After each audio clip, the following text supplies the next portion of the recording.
Hey there, everybody. This is the Geeks For Hire podcast. I'm Josh, And I'm Kyle. and let's get straight into the top five biggest geek headlines of this past week. Going number one on the list, not like I said, it's never in any order. Like this is the first one we came across is the Arkham Knight Batman or Arkham Knight Batmobile fiasco. Yeah, the collector's edition. Oh god! Like Kyle has a video posted. We'll have a video down here in the bottom, a link to the video.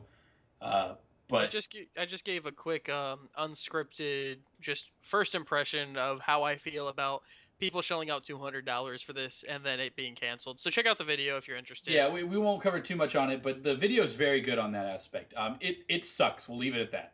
Yeah. Uh, Number two on the list, we have NASA. NASA is actually making plans to go to Europa, Jupiter's moon. If you know anything about science, that sounds really dumb and dickish. Ouch. If you know anything about, space Do exploration. you even science? Do you know that E equals mc squared? Yeah. But no, in all seriousness, Europa is one of Jupiter's moons. It's the closest to an Earth-like planet in our solar system besides Mars. I say Earth-like because obviously it's not Earth-like if there's no life on said planet. However, it is supposed to have a lot of water and a lot of actual resources that we could, in theory, use or, in theory, terraform, so to speak. Yep. We're talking lots into the future, but the fact that they're planning on doing this, I mean, earlier this year they had announced that they are making serious plans on going to Mars, which is a big deal. But sending anything to Jupiter's moon to actually like examine the moon of Jupiter is a big deal. Excuse me. We sent a lot of things to planets to like look at them, but we never really land on them. So this is a big deal. Not really to have plans to possibly terraform or cultivate or anything like that. So, yeah, it's pretty interesting news. Yeah, it's just one of the things where it was really cool that the fact that NASA's actually planning on that. Yeah, this is no longer really a theory. This is more like, yep, let's go check this out. Space. Let's go do some science, guys. Yeah, Fuck let's go those guys space. who can. Let's go get some space. Yeah. We got Jurassic Park. Jurassic World, I should say. Yeah. Oh, yeah, it's It World, is not. right? No, it is Jurassic World. It is not Jurassic Park. All right. This is not the same movie. Okay. My opinions aside, I didn't hate the movie. I actually really enjoyed it. I don't know if you've seen it yet, Kyle. But I absolutely saw it. Not a fan. Not a fan. yeah, I not getting too much into it. I felt it was very similar to the first one, except it had a very sexy male lead who had pseudo trained raptors. For me, it was actually not to go too much into detail, but Yeah. The first Jurassic Park was just such a huge influence to me. I mean, it was the first to really bring out the CGI, and Yeah. it had the CGI and the animatronics, so like it was a good. It was hard to tell like Yeah. what you were looking at, and so like it fooled you really well. Whereas now a lot of the action movies we have just a bunch of CGI, and the first Jurassic Park at heart was a horror movie. Like it was very Yeah. much like, and this It one, was a horror suspense, and that was what was yeah, cool about it. Is yeah, it that was so great. it wasn't horror in the aspect of like, oh god, it's so scary, like, ooh, monsters. It was like, Yeah. fuck, that thing just ate him. Yeah, it was That's horrifying. like, fuck that. Yeah, and then this one's more the family one, and it was the more of the action movie. Yeah. So Yeah. it felt like they were trying to do Alien and then Aliens. You know what it felt like a lot of to me? It felt like they basically said, you know, that guy from Guardians of the Galaxy sure did good when he did the boom boom with the space gun. Yeah. If we put him in with dinosaurs and made him do the boom boom with the real gun, it'd be cool. And so yeah. let's talk about how much it made real Oh quick. God! It got beat out in the box office this week by Pixar's new movie, which Inside Out, which has rave reviews. I haven't seen it. It's a Pixar movie. It's one of the I'm things going tomorrow. It's gonna be great. I'm you know me. I'm gonna be like, oh, it's gonna be terrible. Watch it, be like, oh, I loved it. Yeah, exactly. That's how Pixar is. It's good. It's great. I said Up was gonna be terrible, and I saw Up and legit left, and I typed an email. I didn't send it, but I was like really like legit trying to apologize to Pixar. Like I hated this, and I felt really bad about it. I love Up. It's like one of my top 3 like favorite. So 780 million. But 500 plus international, breaking world records. If I'm not mistaken, it's also beat out the Avengers. Yeah. Yes, which is just a huge deal. Like, holy So shit. a lot of people are saying it beat out the Avengers because Chris Pratt was the lead, and people went because of Chris Pratt. That's a load of crap. All right, people went because dinosaurs. All right, we all love dinosaurs. That is stupid. You know what it was? It's that people went because of dinosaurs, and people who didn't care about dinosaurs went for Chris Pratt. But I would say that's probably at best maybe a fifth of the audience. Seriously. Yeah. That really bothers me because I was reading an article about that, And I was like, oh, Jurassic World, and it's like Chris Pratt is the reason it broke box office. I'm like, that is such a load of crap. I mean, don't get me wrong, that's not taking away from Chris Pratt. Chris Pratt is No, a Chris Pratt's great. He's he's great. great. I really liked it. I honestly, when they cast him as Star Lord, I was like, as long as he's not totally retarded like in Parks and Recreation, then yeah, I have no that's problems Star with him. Lord. I'm not trying to diss him. Yeah, I'm it's just just saying that saying. All right, I'm sorry. You're looking at Jurassic World, which is the fourth Jurassic Park movie. yeah, people went because they liked the first movie. It's got fucking giant dinosaurs in it. What? They literally make a dinosaur in this movie. Yeah, Like, it's not that's spoiling what anything. It's people. in the Yeah, synopsis. no, that's what people are going for. Is Yeah, because people love dinosaurs. exactly. I Like I said, just Chris Pratt is just a that's night. It's like people love chocolate cake, but if you get to put chocolate icing on it, it's like, oh, that's great. People love dinosaurs, but if you get to put some Chris Pratt on it, oh, that's even better. and the other problem is just the characters felt very one-dimensional to me, and I just didn't care about any of the. Yeah, like if It was somebody got just eaten in the first movie, if somebody got eaten, I was either like, yeah, or if they were like in danger being, right. You're like, oh, no. because I liked all the characters. I liked, Yeah, I Alan. liked or hated the right people. I loved Jeff Goldblum. Ian Malcolm is my favorite character in that movie. And as much as I hate Jeff Goldblum, I He's love great in he Jurassic Park, he's though. Everyone loves him. he's great in like all of his movies because they make those roles for him. For him, exactly. Like I imagine them writing them and going, "Who will we cast?" And they go, "There's only one man we can cast." And Jason Goldblum like spins around the chair going, "Me." Jason, you mean Jeff? Oh, Jeff, whatever. Goldblum. I like to call him Jason because it just sounds better. No, you don't. Shut up. You just biffed. It's such a load of crap. I'm not gonna lie. I've always called him Jason Goldblum. Are you serious? I've always called him Jason. Like my dad gets really mad about this because he's a huge Independence Day fan, and I'm like, yeah, Jason Goldblum. He's like Jeff, and I'm like, oh yeah, and he's like he just gets really mad about that. But I'm terrible with names. To be honest, I didn't know Chris Pratt's name for the longest time. He was, oh yeah, that dumb guy from Parks and Recreation. Yeah, so I mean, I don't think he's the reason that it's sold. No, but I don't think he's a negative either. Absolutely not. In fact, to be honest, there's a reason why he's all over the movie because he was the best character in the movie that wasn't a dinosaur. Yeah, he was really the only human character I cared about. Him and then the owner. That was it. Yeah, yeah. The kids were terrible. It was. Oh God, they were. It was not fun. Anyway, so yeah, he liked it. I didn't care for it. Just but if you want to see it, go see it. There's a reason. There's a reason why it's got a 7.58 rating. It's not the best ever, but it's not shitty by any means. It's a good movie. If you like dinosaurs, go see it. Number 4 on the list is Magic the Gathering's just announced their new expansion, which is Origins. I'm not a big MTG guy as I used to be. However, Origins is very appealing to me because they are looking back at the origin stories of their 5 main planeswalkers, which is really cool because if you want to see like the beginnings of how Jace got to being a planeswalker, I might be mispronouncing the name of the fire one. Chandra? Oh, it's Chandra. Okay. Chandra. Liliana is the black the swamp. Swamp. Yep. Yeah. The black one. But yeah, no, I'm actually really interested to see what they do with this because the Planeswalkers were like the best addition I think to Magic in a long time.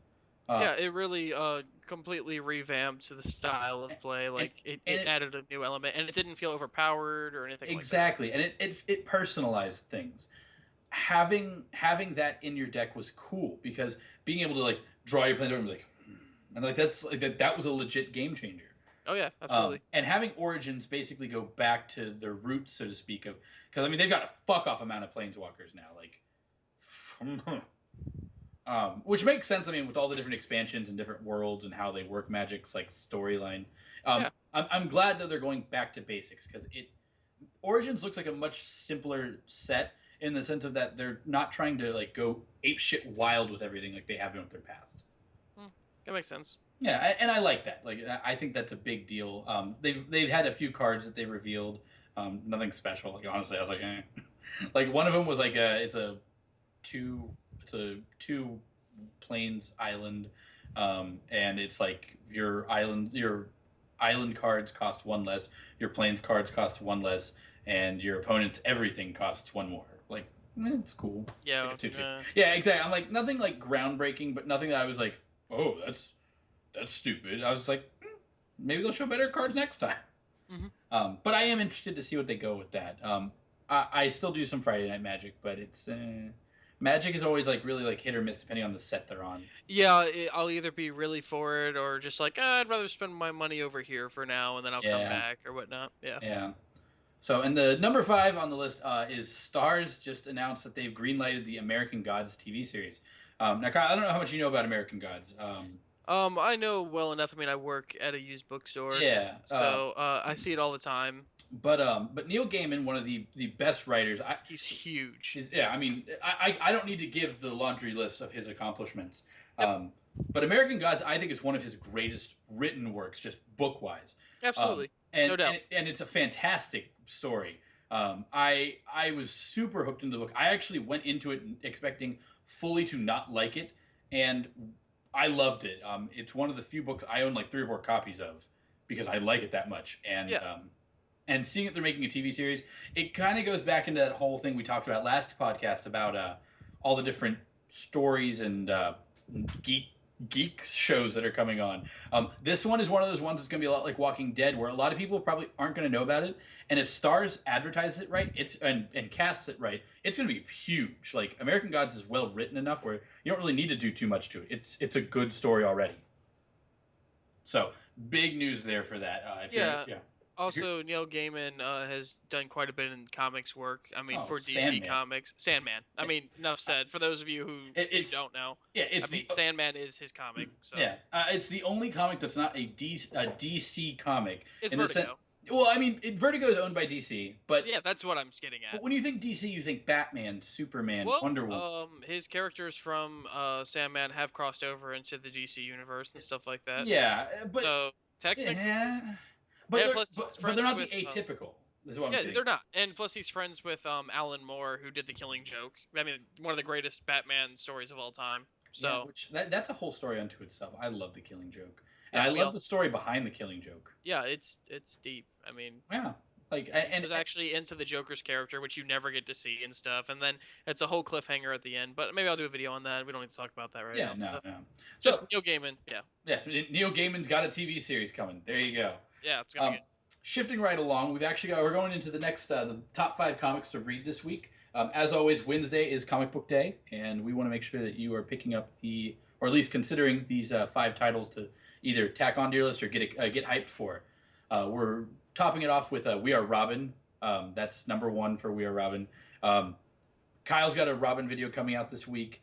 I would say Robins this book is really interesting because, as we all know, Damian Wayne is back. Nightwing in one of the universes is Batman. DC has gotten rid of Batman in the main universe. There's a lot of shit going on involving Batman. But Robin seems to have almost gone to the wayside, and it's really cool to see that there's this sort of like team of Robins, so to speak. Yeah, it's kind of like the Runaways, I feel like, which we were just talking about last podcast. Yeah, but it's just a bunch of teenagers who are now being Robin. Yeah, and they don't explain a whole lot in the previews for it, which I'm excited about. Yeah, so read it and figure out what the story is. I want to know who's leading the Robins. I think we all kind of have a hunch since he's not with the Teen Titans right now. Mm-hmm. But I don't want to spoil it just in case, because if so, that's a big deal. Moving right along, we have Justice League 3001. This is a big one for me because this picks up well past the standard universe. With Batman Beyond being added to the main motif of he's considered canon. Yeah, as opposed to being just like an animated universe spinoff. With that being said, 3001 takes place even farther past than that. One of my favorite comic book series that Marvel did was 2099. It's a really cool look at like the future of superheroes and like with technology being as great as it is, like can anyone be a superhero? And it's really cool to see what they're doing with this. With Convergence, really fucking with a bunch of storylines and timelines. Yeah, I'll probably do a video to explain what Convergence is for people who don't know. Basically, it's just a big like event that is causing a bunch of stuff to happen. The easiest way to explain it is that if you've been following comics for the past 2 years, it is almost like they said the New 52 is hit its last end, and now we're fucking things up again. Yeah, have you seen Back to the Future? That'll make sense. Yeah, it's a really cool series. I'm excited about Convergence. I know a lot of people have been very upset because of just the way they've handled it, especially with Marvel doing Secret Wars and the Battle World. But I do like what they've like the concept of what they're doing. I think that they're really missing the mark on some points, really hitting it on others. moving right along. This one's a really big one for me, but Oh, X-Men yeah. 92. All right, so we all grew up with it. yeah, X-Men 92. I mean, this was like one of the TV shows we watched as a kid. You watched Batman the Animated Series, and you watched X-Men, Spider-Man. But X-Men was like one of the big ones. Yeah. I mean, it's what really brought Gambit to the front of like people didn't know who Gambit was. Now they knew who he was. They made a character for Wolverine to care about. Yeah, absolutely. Gumbo. Yeah, it's so lame. But, Anyways, but it's great. Really, it's awesome that they're actually making that into part of the mixed multiverse mashup that they have of Battleworld. It's a Battleworld comic with X-Men 92. I'm hyped for that because I loved the X-Men cartoon. Yeah, and I mean they have the same look. I mean Jubilee has her like pink. She got like, the bubble glasses. gum. Yeah, the bubble gum and the yellow jacket. Cyclops Wolverine. has his exact look. Wolverine has his look. Blue Rogue yellow, has the white with the long hair and the green headband with the brown jacket. I'm so hyped. That. It's exactly the TV show look, and it's great. All I need is for like Xavier to be like X-Men. Yeah, I don't know what the story's gonna be, but no, I actually have deliberately stayed away from reading anything outside of the brief synopsis, which was the X-Men from 1992's animated series. I'm like, oh boy, yeah. like I didn't think they would do that. And it's cool because it shows that Marvel is taking a lot of just chances with stuff. I'm really interested in the fact that Convergent seems to be mixing up some things in very weird ways and keeping very status quo in others. Where Battleworld basically said, fuck it, and just, like, they're doing whatever. I'm sorry, they have a series where Captain America is, like, fighting dinosaurs out in the middle of fuck knows where. And that was his punishment. Fuck knows where. No, but I mean, like, I forget that. One of the comics that I took it off the list for our next one, but I do kind of want honorable mention was Age of Ultron versus Marvel Zombies. What? Yeah, no, that's the comic. Age of Ultron versus Marvel Zombies. And I was like, no. I mean, Marvel Zombies was good, and then it just went on way too long. It's getting overdone, and that's why I didn't add it to the list. If you guys like Marvel Zombies, go check it out. Honestly, if you've read the first two Marvel Zombies, that's really the best of the stories. And you don't need to go further. It just gets really convoluted and just strange. And not in a good way.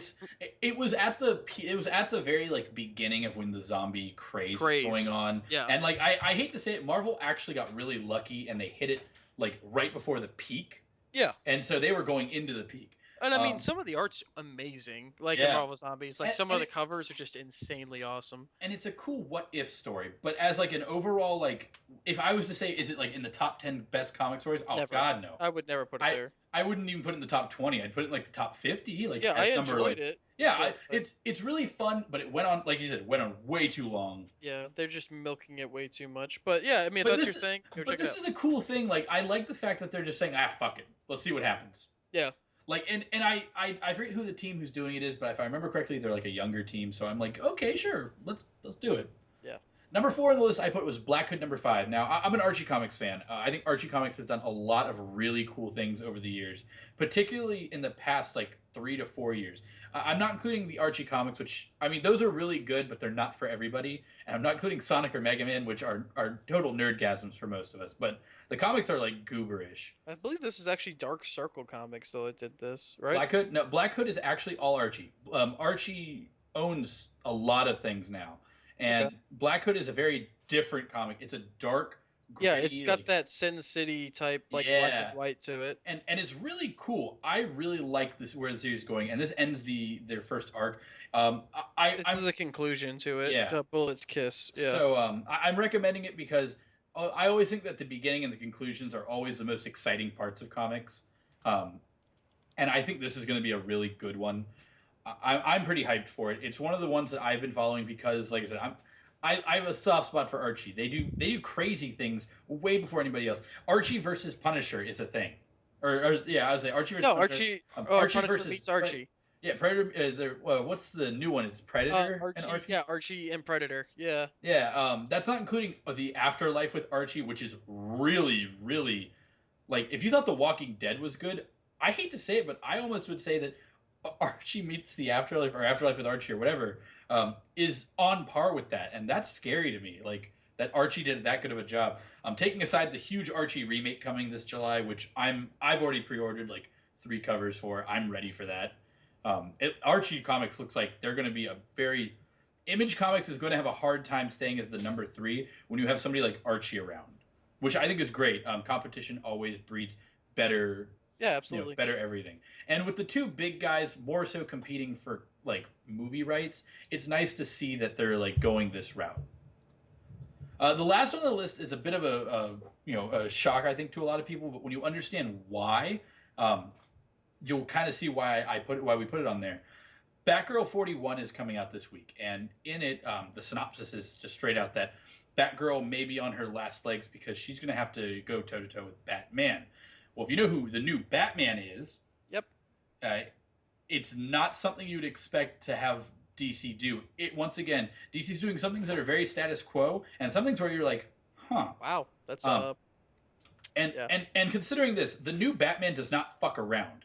Um, Superman comes in and he beats the shit out of Superman. Like, fuck you, get out of my town. Yeah. Mecha Suit Batman. Yeah, it was pretty like, damn, like, okay. I'm not necessarily a fan of the new direction of where this is going, but I mean, we're going to near the end of the New 52, so I mean, I'm just gonna write it out and see. I've enjoyed Batman up until recently, so I mean, maybe it'll pick up or something. But the art for Batgirl has changed like completely with this, and a lot of people are complaining because it looks more like Spider-Gwen now, and because they're trying to compete with it, and I get it. But some people really like the new look, some people don't, and like. I think this will be a good turning point. Is kind of why I put it there. Because, yeah, the story's gonna be good. Well, and that's the thing is that this could be a really big like turning point for Batgirl, not just as a story thing, but like let's say that they get to the art and the art really catches on. Let's say that it's something where this could be a make or break for their Batgirl series, and DC has no problem like saying, "Hey, you haven't sold well in 6 months, we're canceling you." Bye. Yeah. So I think it's really interesting that they're going about and, doing that. Batgirl's lasted for 41 issues now. I mean, since the beginning of the New 52. I mean, she's gonna be fine. And I wouldn't have expected that, honestly. I would have expected Batgirl to have been canceled by now. Yeah, actually. Like, but, not to be that guy, just... No, absolutely. I understand. Yeah, it's been pretty good, though. So, but those are the top 5 comics we've got this week. I think it's a pretty good list. I'm really hyped for X-Men 92. So moving right along, though, continuing on kind of with the comic books, but going more into movies. Apparently, there's a leaked list of the agreements Sony and Marvel have signed, where Sony is allowing/requiring Marvel to do, involving Spider-Man's involvement in the proposed Spider-Man movies, as well as Spider-Man appearing in Civil War. So this is very interesting. I'm going to read off the list, but I kind of want to hear discuss this one because I read it and I expected to be like, ugh, and then I finished it and I'm like, okay. All right. Well, I'm actually not familiar with this, so. Spider-Man's mandatory character traits: he has to be male. He does not deliberately torture or kill humans other than in defense of self-others. This does not apply to the black suit. So symbiote suit is K to do these things. He does not use foul language beyond what is permitted in a PG-13 rated film. He does not smoke tobacco. However, black suit Spider-Man can smoke tobacco. He does not use and or sell/distribute illegal drugs. However, black symbiote Spider-Man can use and or... Are you serious? It basically says this term does not apply to the actions attributable to the black symbiote suit, provided the foregoing activities undertaken while in the black symbiote suit. So I really like. So they don't want the iconic Spider-Man image to be tainted, which you'll see when this goes on. And yes, this is Sony saying, "No, Marvel, you cannot do that. We own him right now in movies." Okay. Mm-hmm. He does not abuse alcohol unless in the black Spider-Man suit and doing it in said black Spider-Man suit. He does not engage in sexual relations before the age of 16 or with anyone below the age of 16. He is not homosexual unless the Spider-Man character portrayed in the production is an alternative Spider-Man character that is portrayed as a homosexual in new authorized works. All right, these are Peter Parker's character traits and origin story, so they've defined certain aspects. Okay. His full name is Peter Benjamin Parker. Good job. Yeah. He is Caucasian. Why, yes, Peter Parker is indeed Caucasian. Peter Parker is a white character. He is heterosexual. Yeah, he's been pretty As far as I understand, Peter Parker has been straight. His parents became absent from his life during his childhood. Okay, yes. Yeah. From the time his parents became absent, he is raised by his Aunt May and Uncle Ben in New York City. Yep. Yep, this is all pretty accurate, Sony. He gains his powers during the period while he is attending middle, high school, or college as a result of being bitten by a spider. Okay. He designs his first red and blue costume. Note, the black costume is a symbiote and is not designed by him. Yeah. He was raised in a middle-class household in Queens, New York. Yeah. He attends or attended high schools in Queens, New York. And he attends or attended a college in New York City, New York. Now, I kind of, like I said, I went into this expecting to be like, rabble, rabble, rabble. And I left this going, is just... Wow, they pretty much said, Marvel, you better make sure you take comic book Spider-Man and use him to the fullest. And they're like, okay, we'll make sure he's the comic book Spider-Man. They're like, yeah, you will, bitches. Well, the weird thing is a lot of people wanted Miles Morales Spider-Man, but they said Peter Parker has to be white and straight. They didn't say anything about Spider-Man. Yes. Now, they specifically said Peter Parker is a white guy who's straight, which, yep. Yeah. Yeah, like I said, I think it's very interesting because, for one, while I would have totally been down with Miles Morales, in Civil War, it's not Miles Morales, and that's not one of the the Spider-Man that was used, and I'm cool with that. Exactly, like I said, I mean, I would have, like I said, I actually would not have cared, considering my biggest thing when they announced Civil War was, well, there's no Spider-Man, so there goes like a third of the plot. Yeah. Like absolutely. A third of the plot. The other thing was, I had heard something or like read something one time where they're like, if Spider-Man was a new character that was created in like the modern day or the modern age, he would be a person of color. And yeah, like I absolutely would agree with that. Spider-Man would be, a minority, like in terms of color. Like I absolutely agree with that full-heartedly. 2,000%. But he's not. But no. But Peter Parker is a white guy. Like I'm cool with that. Yeah. That's why Miles Morales was so great. I mean, exactly. Let's be honest. That's why Miles Morales is still around. Yeah, he's Miles great. Morales he's an alternate universe Spider-Man. That's to me, Ultimate Universe has always been, what if Marvel Comics had started in 2000? Yeah.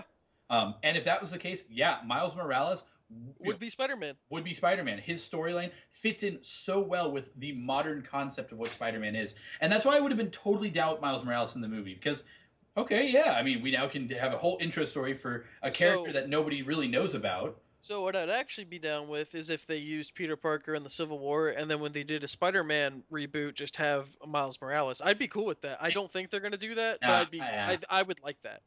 I would too. I would actually really like that. Yeah. Because that way you can have Miles Morales as like this really cool young Spider-Man, and have like other Spider-Man like Peter Parker still doing things like with the Avengers almost, and like sort of play off on like the two Spider-Man. You can even make the second movie about the two of them fighting or something. I don't know. Yeah. Like there's that whole storyline where like Peter Parker and Miles Morales like cross universes, and that would be the second movie, which would be really cool. I think. That was actually a great comic. Awesome. I expected that to suck, to be honest. No, it was really good. And it set up the Spider-Verse, which I fell in love with. Right now, Spider-Verse is great. Yeah. I'm sorry. Anything that can make me be like, yeah, Spider-Gwen's cool, and people be like, what's a Spider-Gwen's great. Yeah, and I'm like, Spider-Gwen's great. Spider-Man 2099 is there, so Miguel O'Hara. British Spider-Man is there. Yeah, I'm like, I mean, UK Spider-Man Noir. Like Spider-Man India is in there, and that's like the weird anime thing that they did, where he's like the Prince of Persia Spider-Man. The real question here is like, is this really a problem? And I heard all this. I went, if you're doing Peter Parker, no. Yeah, no, you just said you better use Peter Parker correctly because this is what Peter Parker is, and we're like, yeah. Yeah, you nailed him. although I do love the fact it's like Spider-Man cannot do drugs and or sell/distribute them unless he's wearing the symbiote. Unless he's wearing Venom. So I imagine Venom going, "We are Venom, and here are our daily deals for drugs." Yeah, well, I mean, technically that's not Venom yet because he's not with any. But I imagine him like Spider-Man with like a trench coat, be like, "Hey kid, you want to buy some?" Yeah, but he's got like the black suit on as he's like abusing alcohol, like what the. I mean, like the wording makes sense for the sake of I know, but it's dumb sounding, and I'm like. At the heart of this, so like I said in the beginning, it seems like they just don't want the red and blue Spider-Man to be tainted. Like this is his icon, they don't want Peter Parker's character to be, messed up or defaced. And honestly, I'm not upset about that. I think that if you're gonna go with Peter Parker, it makes sense. Because like you said, Miles Morales, while I would have loved, I'm not hurt either way. I do think now that we talked more about it, that a Miles Morales as Spider-Man in the movie would be great, but it wouldn't make sense for the sake of money making on how Marvel does things. Yeah, it sounds like they just Or well, Sony, sorry. they just want to stay true to the character, and that actually has me excited more than anything else. Like, all right, Yeah. cool. Yeah, it's something where it's refreshing to see that a company isn't trying to change anything, and they're basically saying make sure that he is a young, snappy little kid. Like they didn't say he can't like be a sass talking. Yeah, he's not like quick witted and make Yeah, the sassy remark. and note that they didn't say he had to be a geek or a dweeb or any of that. They basically Yeah, said that like, was strange. I like that because it opens up the fact that like, all right, I do have a soft spot for the Amazing Spider-Man 1. I think 2 kind of blew it because they were just trying to do too much with that.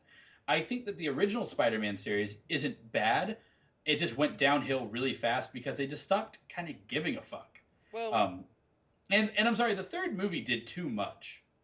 well, they had Topher I, Grace or whatever I being Venom. I'm sorry, Eddie Brock is a big dude. Yeah, Topher Grace he's is my all size and you I'm have to short. all you have to do is get a jock, like just a really big Literally, dude. what you should do is cast somebody who reminds you of the Punisher. Yeah, or just get Tom Hardy, whatever, throw There, that yeah. guy in. Yeah, Tom Hardy would have been great for the I Punisher. don't even like Tom Hardy The, that the much, guy but who like, they had playing Sandman should have been Venom. Like, I forget his name. He should have been Eddie Brock. That would have made sense. In yeah, fact, why even have Sandman in the movie? That would have made sense. yeah, God. Like I said, Anyways, but uh, those movies, the Tobey Maguire like era was caught in that just bad crossfire of like when comic book movies weren't yet taken seriously. You know, yeah. I mean, it was because Daredevil, Elektra, like these are oh, just these like. oh. So Daredevil, I if you watch the director's cut, isn't horrendous, but it's not good. I'm still not that big a fan of It's it. passable. Like Yeah. I'll put it this way, now that we have Daredevil on Netflix is a million times better. But the original Daredevil movie was uh like and then Well, they no, now that the TV show exists, the oh movie it's doesn't exist at all. yeah, Like, well and then I'm like then what is Elektra? People are like we will we never don't speak even of that. know about that. We don't talk about it. We will never speak of that. Yep. Like, no, fuck that. But like when because Blade was the only really good, really popular Marvel The film. first Blade was really good. Well, that's Yeah. what I'm getting at because the Yeah. first Blade Because was even Spawn came out around this like weird time, like oh where yeah the a little games came out. earlier before that. Yeah, and Yeah, Spawn was actually pretty good. I mean, like it didn't dude. age well. It didn't age well, but No, like, but a Spawn remake is being rumored, and I'm excited about that. what? Are you Yeah, serious? well, it's always rumored because it's Spawn. I'm sorry. Oh, I'd be so cool with that. What's his name? McFarlane? Yeah, Todd McFarlane. Oh, Seth is Family Guy. Never mind. Yeah, no, Yeah, Todd McFarlane. Yeah, he's great. yeah. He actually Um, made Venom and Carnage. Yeah, and Yeah. but with that going in, he always is like, oh, Spawn's gonna be coming back, and I'm like, yeah. I mean, Spawn's his baby. But I want to see it. I'm like, I gotta see. Yeah, it. I know what you're saying. So I am excited though in general about the fact that Sony basically said, now Marvel, don't do anything too crazy. Marvel's like, huh, you know us, we don't fuck up movies like you do. Yeah, And they're seriously. like, I'm so happy to see Spider-Man like home, like, yeah, and it's gonna be good. Like, yeah, it's Spider-Man. yeah. So, moving right along, going from the world of comics and movies to the world of video games, there's a lot of bad talking about Nintendo currently, particularly in their game choice for E3, as well as just their general business choices recently. Um, the biggest one that I saw was that Metroid Prime Federation Force has a petition to have it canceled. It already has 1,200 of its 1,500 signatures. Basically, they said this game is, I quote, atrocious and should never have been revealed when there is not a true Metroid game, especially considering the poor quality of Metroid Other M.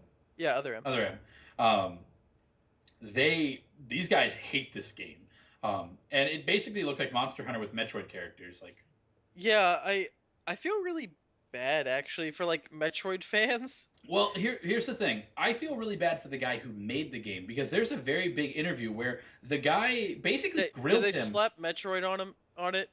All right, no, well, I'll be honest. This game does look like they slapped Metroid on it. Yeah. But that being said, the guy who makes this also made all the Metroid Prime games. So this game No, looks Metroid like, Prime's good. and this game looks like Metroid Prime. It does. That being said, he basically got grilled by somebody saying, "Well, why isn't it the 2D one that we want? We want Metroidvania." That one Kickstarter made lots of money, and we want to give Super that money to you. Metroid. They want Super Metroid. That's really what they want. It's really good, yeah. It is, and I'm not denying that. However, the guy flat out says, "I don't make that game. That's on insert the blank guy. He's the one who does all 2D Metroidvania games. I'm not going to speak for him. I'm here talking about my game today." And I felt really bad for him because it doesn't sound like he's a bad guy. It doesn't even he sound just like. wants to talk about his game. And I'm like, these guys hate him for no reason. They hate his game for no reason. The game hasn't even came out yet. There's not a release date for it, as far as I know. I don't think it's personally him. I think it's the fact that like Metroid fans just want a game that's like a Metroid game. Like they want a sequel to Fusion. Yeah, Fusion was great. Fusion was great. I think Fusion's the best one in the series, but I'm also very biased. Yeah, I like Fusion a lot. I liked Zero Mission a lot. I thought Zero Mission was great. Yeah, it was one of the better remakes. Yeah, it was fantastic. And like I feel bad because like I feel like Metroid and Castlevania fans kind of get each other in that because like they're and I feel really bad in that because you're right. They want the same type of game. Metroidvania. And the thing is, Nintendo is very clearly saying, "Hey, look, we want to put out a 3D title because you guys really liked Metroid Prime." And they're like, "Yeah, well, we don't like it that much anymore. We want Metroid 2D." Yeah, but the other thing is like they keep putting Samus and stuff, and like obviously she's in Smash, and they keep like using her. Well, using her as a sex symbol too. Like, I mean, okay, Zero Suit Samus, I think okay. There's nothing she does that's sexy in the game. That's why I'm like, really, when she wins, and does that leg thing where she just lifts up her leg and like puts like that's not even necessary. That one kind of has it. But yeah, like I don't get it. But I don't know. Saying she's a sex symbol and using her as that, I'm like, I don't see Nintendo. They're not really doing that. I think that's like reading into something that somebody maybe. But if you put like on the top 10 hottest video game characters, she's gonna be on that list. I actually wouldn't put her on the list at all because I don't consider her gender is neutral to me. I don't care about her gender because she's a badass. No, I mean I'm cool with that, and I'm glad. I mean I'm glad that you feel that way. I'm just saying. I know. But so I just find it really sad that a lot of people hate this game so much before it even is like shown concrete gameplay that they want it canceled. They want it like we want to end this game and its life and all the people who have jobs because of it so we can get our game. And that's not even going to guarantee they're going to get their game. They're just going to they want to cancel it. I also think 1,500 is such a low number. Like I'm like Nintendo's not going to cancel your game for 1,500. You have to get a lot more, in my opinion. Yeah. Also, I just think that's people being really hasty, and like nothing's even been revealed. Give it some time. We'll see. Yeah. So moving on, at E3 they didn't announce anything involving Zelda, the new Zelda game, and that one I personally forgive because they flat out said well beforehand that they weren't going to show anything, and that it was taking them longer, so they were focusing on Star Fox harder, which I was okay about. I thought Star Fox Zero looked great. Honestly. Yeah, it's about time Star Fox actually gets its game, and hopefully F-Zero. I know there was nothing mentioned. Honestly, I don't foresee F-Zero, partially because the Wii Pad driving. I mean, come on, it's the perfect setup. But the thing is that I'm like Mario Kart is that much better. I already know they slapped the F-Zero thing on Mario Kart, which I appreciate, but I really feel like that's such like. I'll put it this way: there's more likely to be a Captain Falcon spin-off game than there is a F-Zero racing. I have been I've been playing Mario Kart 8 with some friends recently.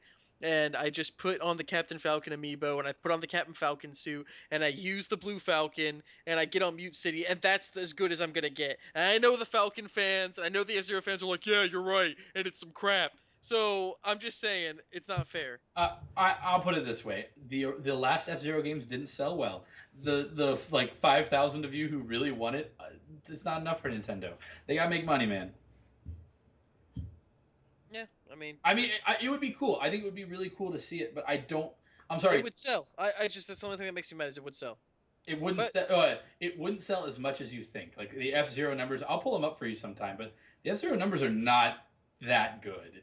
All right, fair enough. I'll put it this way: when you've got two racing series of Mario Kart and F-Zero, I'm pretty sure we know who wins this race. I get that, but like It's two different styles. It is, but it's racing. It's like saying, oh, well, Need for Speed and Burnout are different, because they No, are. I know what you're saying. I'm just saying. I, I'll Meh, put it, yeah. meh. It would be really cool for them to do it. There's no monetary gain in it, and there's not enough fans who want it All as right, well, bad. people start saying, "Yo, we want to have zero cows, right?" Yeah. I would love it. Like I said, Yeah, people say it. yeah, tweet Nintendo or something. I don't Yeah, I don't care. Like, do a Kickstarter thing for it, like last podcast. F-Zero. know. Hell, even spiritual successor of F-Zero, I'd be cool with that. Yeah, I like. I just want the style, man. Like when you're spinning and hitting each other and stuff. Oh, it's so intense. All right. Anyways, it's fine. Let's just move on. So, moving on. There was no announcement of the NX system, their new system they're coming out with. Nothing about it. And with all the rumors going around about it being an Android system and not being an Android system, it being a portable tablet gaming system that you can plug into a docking station and play on your TV, to being like a traditional console. There's a lot of stuff where people were just really miffed that they didn't announce that, and it made them even saltier because, well, no Zelda, that means it has to be coming out for the NX. And I'm like, Ugh. no, I was like, I did the same thing. And then the I final, mean, it's possible, but I don't think that's the case at all. I think that when we see the NX, we're gonna be like, oh, okay. And then there's no VR. Nintendo has no plans for VR. In fact, there's actually a quote going around where Reggie flat out said, VR is not fun and not social. It's just tech. Um, which I thought was actually really shocking, because I fully expected the exact opposite, that Nintendo was going to announce some form of VR. But it almost sounds like they basically said, we already did the like really cool, unique, everybody should check out what our system can do with the Wii and the well, Wii U's yeah, gamepad. they actually started that. I mean, there was no Kinect, there was no PlayStation Move until the Wii. Yeah, and I think that basically with all this VR, Nintendo's going, nah. Yeah, they're like, we already won at that. We Yeah, did that. and I think it's funny because now there's a lot of talk now, which this always comes up after E3. Every E3 it comes up. Nintendo's going downhill. No way Nintendo's going to win the console wars. Nintendo is subpar compared to. Well, we won. Yeah, that's exactly. The Wii won, and they dominate in handhelds. Yeah, I'm Like, sorry. Yeah, they always do. the 3D. Okay, the 3DS was selling poorly and still outselling every system Yeah. on the market. They sold less than they expected, but they still were outselling. No one can compete with them in handheld market. Yeah, like it just flat out like handhelds are awesome. I love my 3DS. In fact, I'm not gonna lie, the 3DS showings that they've been showing with their Nintendo Directs, which that's another thing I want to touch on. But the 3DS games they showed here, that Animal Crossing game, actually looked really cutesy fun. I was really like. You mentioned that. I mentioned it in my E3 video. I actually think that they're doing really cool things. And after hearing Reggie say that whole comment about it's not fun and it's not social, the fun part, I understand where he's coming from, because putting on a VR headset is cool and interesting, but just putting it on is not necessarily fun, as it is like playing the Wii for the first time was fun. I got to wiggle my hand around like, Yeah, no, I mean, like Wii Sports, everyone yeah, had it. It was fun. And that's the thing. It was immediately fun. The Wii U, as much as I don't want to admit it, it is kind of fun. Like the games that are on it are fun. The social. Dude, everyone's talking about Final Fantasy VII, and I just want to get wild with some wool. Like that's all I want to do. I want Yoshi's Woolly World, and I want the little yarn amiibos. I'm putting it out there. At least that game has a release date and doesn't have two games in front of it that are just as good. Yeah, and you were talking about like, oh, I hate to admit that the Wii U, and it's like, dude, I thought that tablet was gonna be the dumbest thing, and I'm like, wow, this is really fun. Yeah, I can watch Netflix from the bathroom. I'm sold. Dude, I shit you not. My roommate can watch one thing, and I can put on something else. Yeah.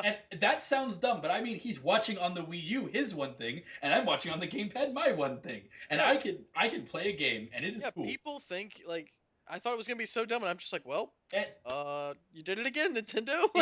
You know what? And that's kind of where the last thing is that should we be concerned? And I'm actually going to say a resounding no. When the Nintendo DS was announced, I remember as a kid going, touchscreens are fucking stupid. I think they're great on phones, but why would you put it on a gaming system? I'm not going to touch things. When was the last time I wanted to touch something? I guess two screens are cool, but I don't want to touch things. And I remember getting Pokemon Dash and going, this is stupid. Why do I like it? This isn't even fun. And playing Mario 64 DS and going, Why would I ever use touch controls? This is stupid. But as the time went on, the touchscreen was almost secondary to the fact that I had two screens, and that Yeah. was cool. And I Yeah. liked that. And so many games took advantage of having two screens. Yeah, because you could see the map on the You know, bottom. You wouldn't have to open up another screen, and yep. yeah. And I think Nintendo has done a really good job of doing this, of saying, we've added all these features. And, like, one of them is what they hype, and I'm like, that's stupid. But the other thing that, like, kind of comes along with it is awesome. The 3DS has has the 3D graphics. I don't really care for 3D. I think it's kind of dumb. It hurts Yeah, my but eyeballs. people like that, and you can turn it off. But you know what? That stupid little circle pad thing. Ooh, I could do some circle pad. That was a good addition. Yeah. That is cool. I think that, like, there's a lot of things Nintendo's doing right. The Wii, I thought motion control was weird, but sure, why not? And then when I got it, I said, okay, this is fun. I mean, it's a little too gimmicky, but I'm sure there are some games that'll be just traditional. And there were plenty of games that were just traditional games. Yeah. Um, the Virtual Console, I think, is still better. I mean, taking aside obviously illegally downloading things, the Virtual Console I think is a better option than what Sony provides or what Microsoft has provided. Um, it's relatively affordable and the games are pretty well emulated actually. The Wii U gamepad, as dumb as it is, like it is dumb looking. It feels perfect in your hands and is really nice. It's really good. Yeah, majority of the time people will actually want to use that over like other Yeah, things. Yeah. with the exception of Smash Brothers, but like taking that aside, yeah, Mario Kart is fun to play on that thing. It's big and stupid, but I can see my race on there, or I could tap it and see a map and see all these items and shit. Like I it's, actually don't mind using it for Smash, but I understand why majority of people like the controller. I just like the smallness of the GameCube No, controller I because get it. I it's get it. too much. Yeah, I get it. But I mean, like for whatever reason, I can really dig that thing. Plus, Nintendo's offered tons of controller options for this thing. I have a classic controller and that one and a Wiimote in case I ever need a Wiimote. Yeah, I mean there's plenty of options. It's not like you have to use one or the other.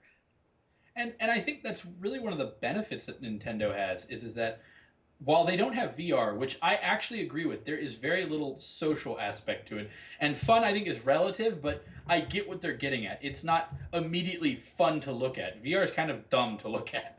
Like, seeing someone wear a VR headset, you want to call them a tool. Yeah. Yeah, I'm not dissing the game or the Oh, actual sure. content, but like the physical look. If somebody was to walk up to me in Starbucks with that, I'd be like, man, what a tool. What was that thing your roommate had where like you Oculus put it? Rift. Yes. What happened That's to that? oh, it's still going. It's owned by Facebook. It was Oh, hype. It was hyped at E3. They had that HoloLens from Microsoft, the Windows HoloLens, which looks really cool. But sure. once again, you know me in VR. But the I third know. one was Project Morpheus, the PlayStation 4 one, which once again looked cool. But I'm not sold on it. I'm actually with Nintendo on this one. I think that it's really cool tech, but I don't see the fun in it, and I don't see a lot of the things that like. Oh, wait, if we're being real, people want VR because they saw Sword Art Online, the anime, and said that's fucking cool, or they saw Dot Hack, the video game, and said that's fucking cool, and they want that, and they think that's what they want to have, or they want to be able to play Second Life and be able to experience that world. Or they want to be able to play like Call of Duty and be able to like run on their like big human pad thing and faux shoot a gun or do that in Skyrim. And those things are cool, totally unaffordable and totally like for like 5 games, but cool. I don't see that catching on. I don't see people wanting it. Oculus Rift had a guy who flat out said, we're here trying to make sure that the consumer wants to buy the hardware. That to me is like the perfect way of saying we don't know if anybody's making Yeah, software that's good enough. Yeah. And see, that's the thing. It has been a proven fact. The NES was not the most powerful system, and it was really actually kind of garbo compared to some of the other systems coming out in that same period. But it was the best because of Yeah, all the games because it it had. had the software. The PlayStation 1 was not as good as a lot of the other systems that came out, but it had the software. It has the titles. It has the characters. And that's what's important. You can't tell me that I can tap on a VR headset and they have to have a killer app. So it makes me want to buy that. Xbox had Halo. The original PlayStation had Crash Bandicoot among a huge list Spyro. of others. Like Spyro, all the Final Fantasies, Gran Turismo. Like there's a huge list on the PlayStation. Nintendo has every character that's in Smash Brothers. Yep. Except, well. Wait, Wii Fit Trainer doesn't count. I mean, we fish does count, but I'm thinking like who their third party person was that they brought in. Oh, Pac-Man, Mega Man, like those Yeah, guys are technically, I those mean, those they're guys. on Oh, wait, Nintendo though. Pac-Man was a killer app for the arcades. Yeah, I like, but that's what I'm getting at is that hardware is always going to be there and it's always going to evolve. But it's a matter of what you can use with it to exactly, sell it. Yep. Windows is not the best operating system by far, but there's nothing else better. Yeah, it's user friendly. Yeah, it's user friendly, it's easy to use, and everything fucking uses it. Yep. There you go. So yeah, I personally don't think there's anything to be concerned about Nintendo. Yeah, and voted most boring at E3. I mean, whatever. I think they were boring because Nintendo gives us updates every month. Yeah, Nintendo, that's what Nintendo Direct is for. They have a little mini E3 every day, every month. Yeah, in fact, I'm not gonna lie, I kind of want the puppets though for like every Nintendo Direct because that was hilarious. I wouldn't want them for everyone because that would like get old really fast. But I would like to see them like used every so often. And I think that Nintendo Direct is a much more personal way. I think the problem was is that everybody wanted Christmas for E3, and instead they got like Halloween, where yeah, there's some sweet candy, but I also got like some toothpaste in here. No offense. I got a rock. Yeah, that's what Metroid Prime or Metroid Fusion or Federation was. And as much as I don't want to admit it, that the game doesn't look terrible, but it doesn't look Metroid. Well, let's give it some time. And exactly. I honestly think that if they like quietly don't talk about it, then release it as just Federation Force, people will be like, "Oh, this game looks great." Yeah, that'd be funny. So, so we're coming down to our last little bit. This is usually the free space where we would hope to have your questions. Once again, we're still a little new, so we haven't been getting a whole lot in.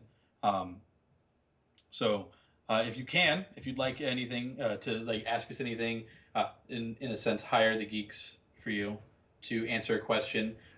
This would be the place to do it at. We have our Twitters at munch__J and at Bushido Viking. That's Josh and Kyle respectively. We'll have little links here in our video there. We also, you can comment right here from YouTube, or you can go to our Facebook page, which will also be down below. Any of those places are great places to ask us anything, or just in general, give us like something that you want to have us touch on. Yeah, totally. Give us ideas, talk about, and we will talk about them. Yeah, as I say, we want to entertain you guys at the end of the day, and that's the most important part.